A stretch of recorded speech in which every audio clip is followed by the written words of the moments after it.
ఆపదలు తొలగి సకల కార్యజయానికి మనశ్శాంతి కలగాలంటే ప్రతి నిత్యము ఈ 2 మంత్రాలని 108 సార్లు చొప్పున మనస్ఫూర్తిగా పఠిస్తుండాలి.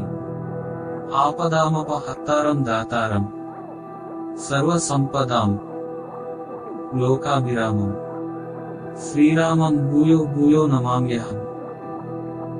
దుర్గాపత్తరిణీం సర్వదుష్టగ్రహ నివారిణి అభయాపన్ని హంత్రీ చ సర్వానంద ప్రదాయిని.